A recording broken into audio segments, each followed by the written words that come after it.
জনাব সাবেক ছাত্রদলের সংগ্রামী সদস্য সাধারণ সম্পাদক জনাব আমিনুল ইসলাম আলী ভাই।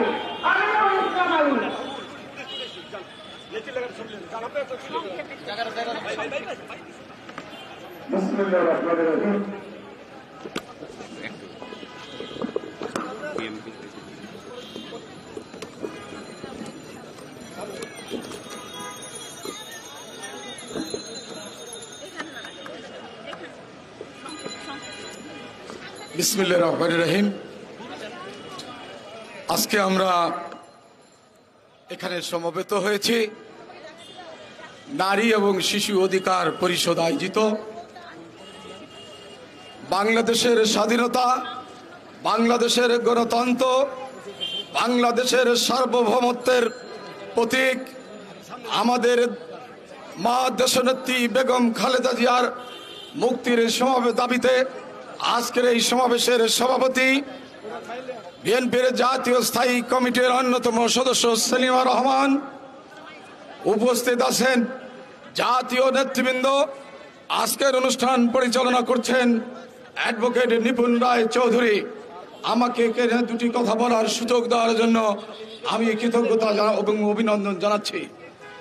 সাথী বন্ধুরা, আমরা 2018 সালের 8ই ফেব্রুয়ারির আগে স্লোগান দিয়েছিলাম, আমার নেত্রী আমার মা খালেদা জিয়াকে বন্দী হতে দেব না।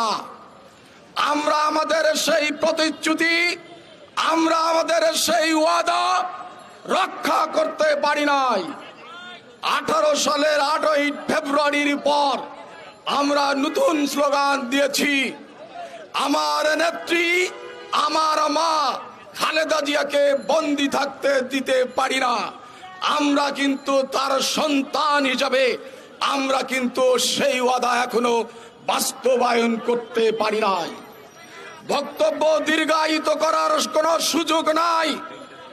একটি কথা বলতে চাই, আজকে আমি এখানে দাঁড়িয়ে এই সামনের চেয়ারে বসে এখানে বক্তব্য দেওয়ার যে সুযোগ পেয়েছি, এই সুযোগটুকু দিয়েছেন দেশনেত্রী বেগম খালেদা জিয়া।